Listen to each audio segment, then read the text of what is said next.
Welcome to the relay. We're covering today's top boxing news. Okay, we'll start with this.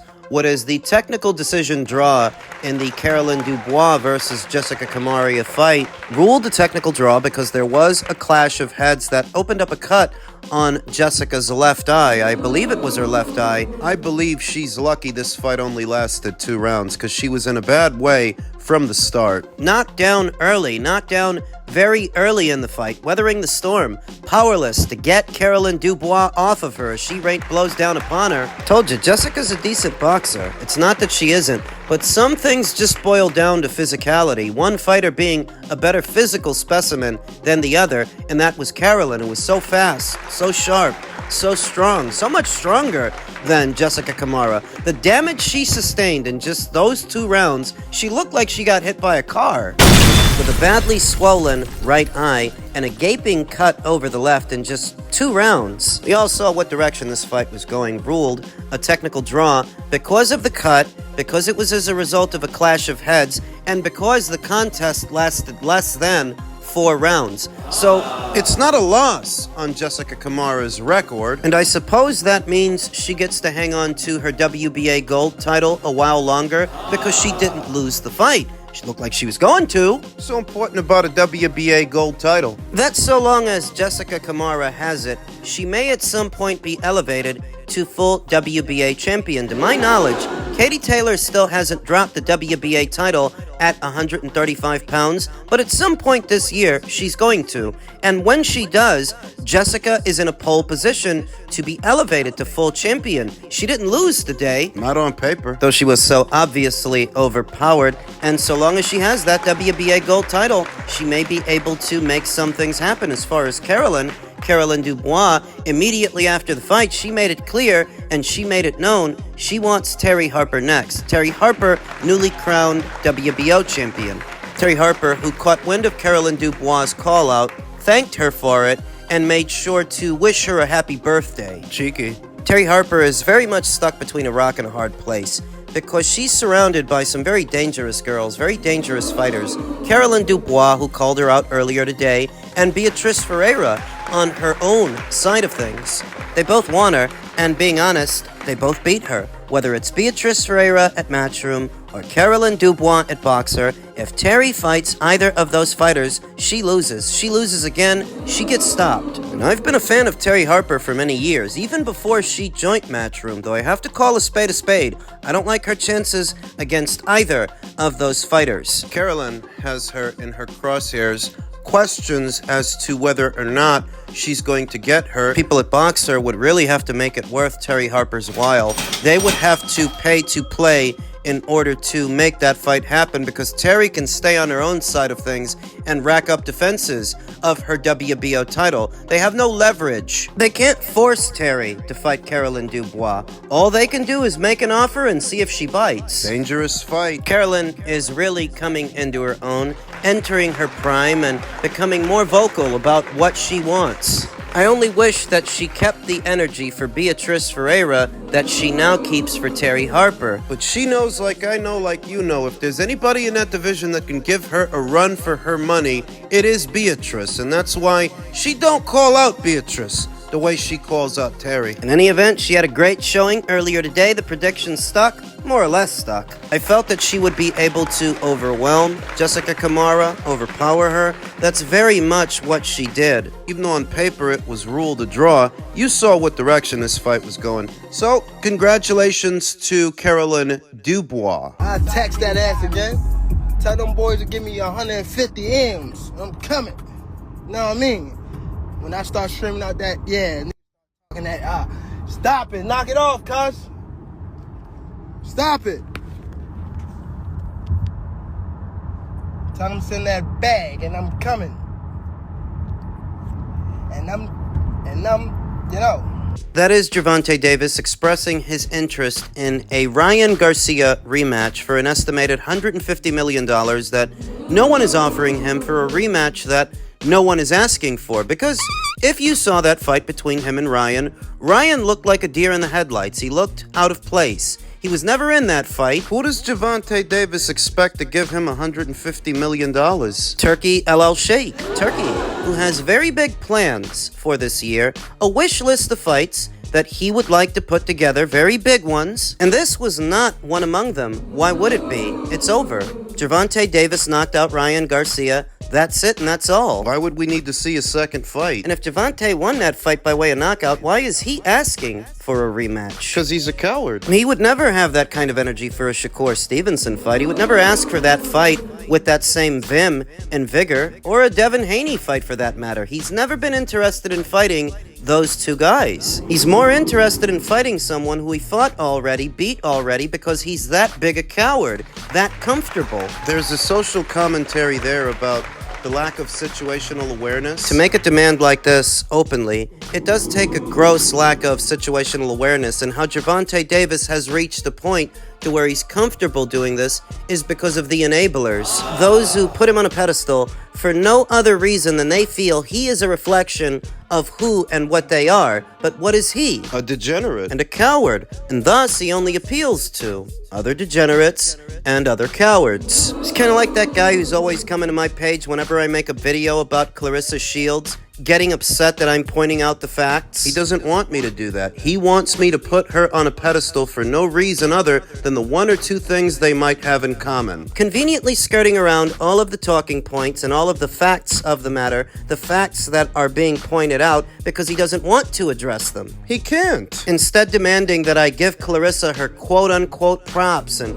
hold her in high esteem the way that he does. It's like that with Gervonta, and that's how over time, these cowardly behaviors, Gervonta has become so comfortable exhibiting them. Think about how tactless you have to be to expect somebody to pay you that much money for a fight no one is asking for against the guy you beat already. Don't you want to fight somebody else? No, it's too risky. Here comes the monkey wrench.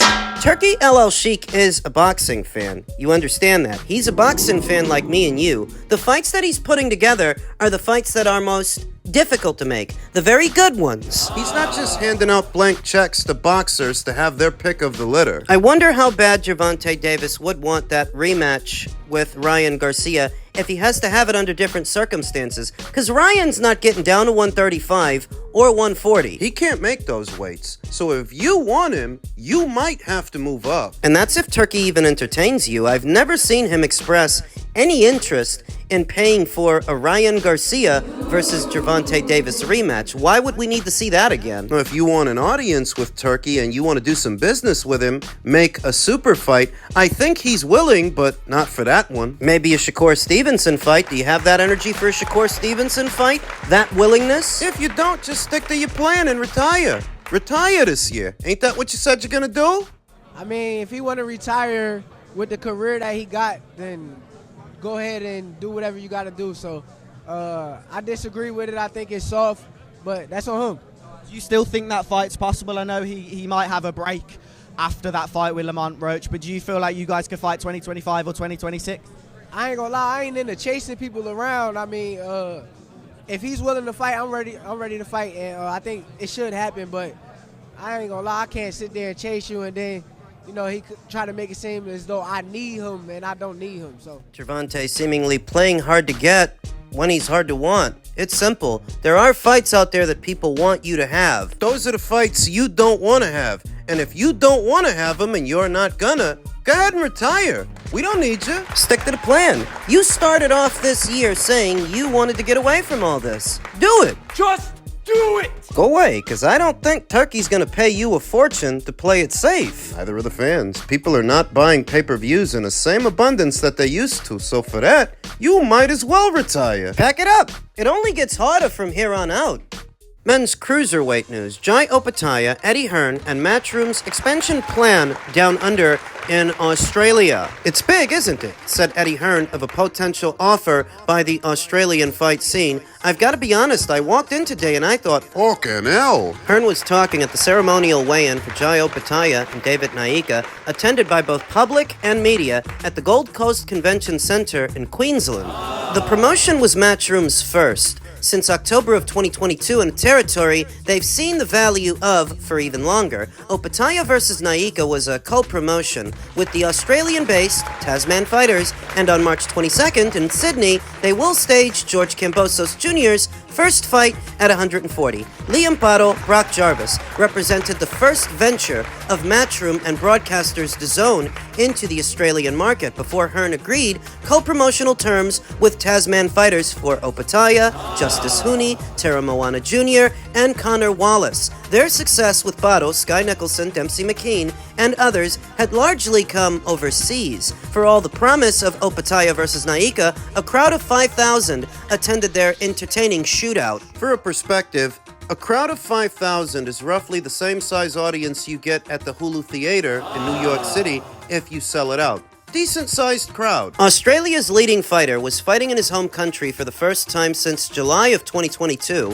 when defeating Mayris Briedis and against an opponent from New Zealand in an extension of a rivalry that in Australia counts. Opetaia vs. Naika was also supported by the first domestic fight for the heavyweight Tara Moana Jr. since before the 2024 Paris Olympics, and by the latest in the career of Justice Hooney, another heavyweight of increasing appeal. Kambosos Jr. was signed before Paro sacrificed his IBF junior welterweight title to Richardson Hitchens in December. When Paro vs. Hitchens, taking place in Puerto Rico, reflected the fact that for all of Matchroom's ambition in Australia, their progress has been slow. The seemingly ever-present Hearn has had to accept that the logistical challenges presented by the distance from his base in Essex, England, will forever be significant. Leading a promotion on Kambosos Jr., whose past 3 fights were in his home country, have been high-profile defeats, will also present him with a further test. I get excited when I go into new markets, he continued, the boxing scene. We do about 6 shows a year in Mexico. I love those shows because they're actually quite happy to see us. Yeah, they've done a lot more in Mexico than they have in Australia. When we come here to Australia, Matchroom are here, amazing. It's actually quite a nice feeling, and it's vibrant here. When you go to the UK sometimes, and even America, it's just another show, you know what I mean? Here, obviously Saudi Arabia as well, Mexico, Puerto Rico's been a lot of fun as well. We did Italy and Spain. We struggled a bit in those markets, but I still had a lot of fun there. I think this has got a lot of potential. We often talk about how the Australian market is a bit more insulated than some other markets, and I say that in a good way. That you don't necessarily need the biggest names, the biggest of the big names, to do a halfway decent show down there, and the crowd is responsive, mostly because they're not as spoiled as the Americans or the Brits. Those are bigger boxing markets than the Australian boxing market.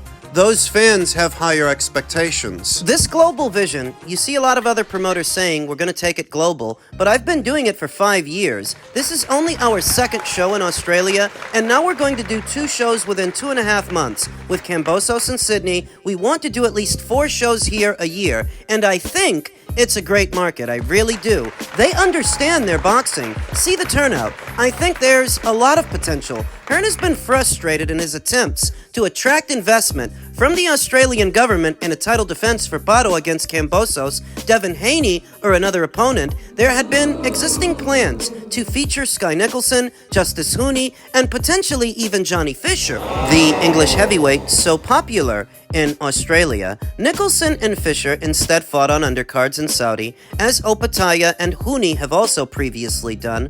Paro lost to Hitchens on the occasion of his first title defense. Mick Francis of Tasman Fighters spoke 2 days before Opetaia vs. Naika of his hopes to continue to stage fights of the world's leading cruiserweight in Australia. The intent and, as Hearn repeated, insists, potential are as transparent as were those of Opetaia and Naika while they wildly swung at each other on Wednesday evening. But it was only then that Hearn, who traveled to and from Australia within the space of 4 days, was truly settling on the direction that will be taken by Matchroom's newest arm. He's the #1 fighter in Australia right now, he said of the 29-year-old Opetaia. Opportunities to box on major shows for major money drove Opetaia away from his native homeland, and that was understandable, but now he really should be based out of Australia. So we need to bring him here. Obviously, the money is very different. Fighting here to what it is fighting in Saudi,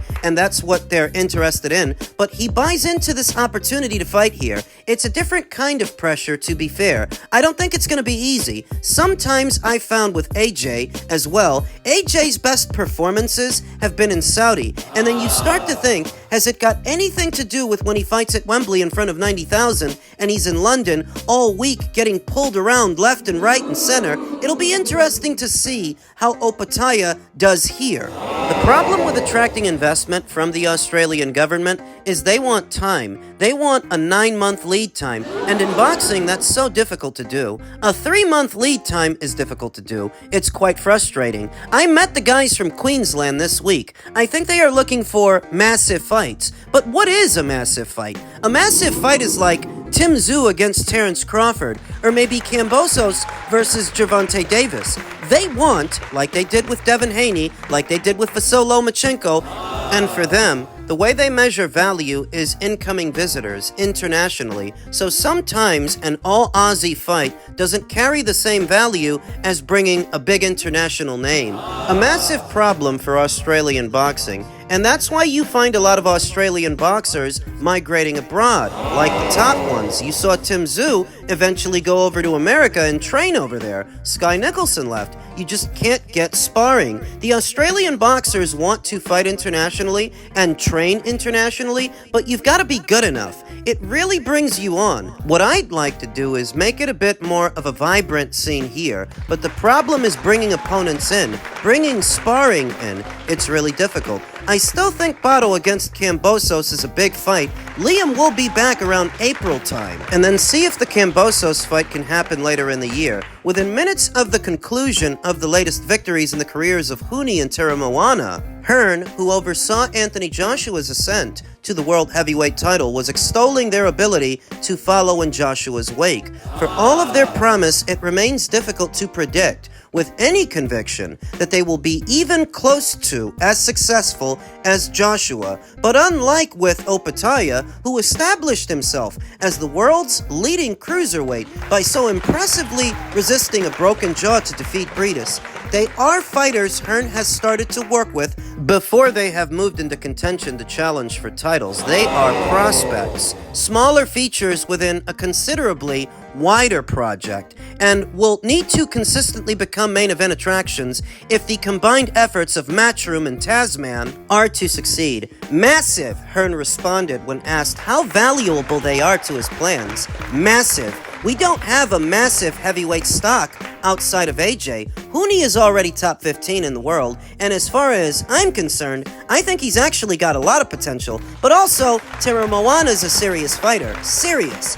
Give him 6 months, and he'll be a massive star. No, I don't intend on moving him as aggressively as Matchroom moved Joshua. Just really active, quickly in terms of time, but not quickly in terms of fights. Because I'd like to box him 7 or 8 times this year. He's 6-0 now. Once we get him to 10-0, it's going to start getting a bit exciting. The hardest thing will be finding him opponents, especially for Australian shows. He'll also box March 22nd in Sydney. We need the local assistance of Francis and Tasman fighters. When I first came over here, it was more, we're going to come over to Australia, Matchroom Australia, and stuff like that. In the end, you need a quality partner that can do a lot of the legwork, and as you can see, Mick's done a great job.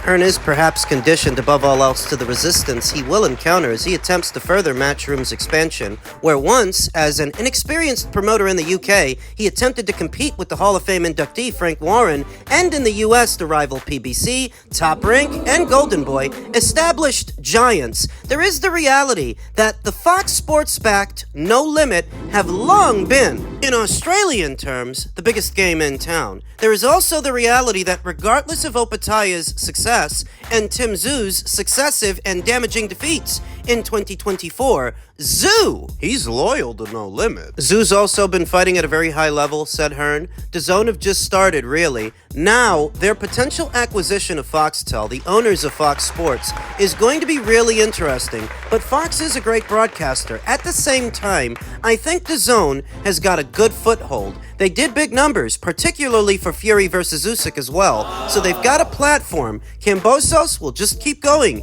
It's just different in Australia. When you come here, there's only 4 or 5 media outlets. When we do it in the UK, There's about 30. ranging from the BBC to some bloke who's got his own YouTube channel. There's so many Brits out there. I've been getting mobbed on the street. Actually, it's quite a nice feeling. Oh my god. Hell are you out here? Keep going, mate. And it kind of feels like when we started in England, people are really, really supportive rather than just, oh, Eddie Hearn. Asked if his profile and reach on social media has been having the same impact in Australia as it has long had in the UK and America, he responded, yeah, without a doubt. More here than in the US. The US, I've built my brand. I've still got a long way to go, but when I first went to the US, no one had any idea who I was. Then I started promoting Canelo. Once you do that, it changed overnight.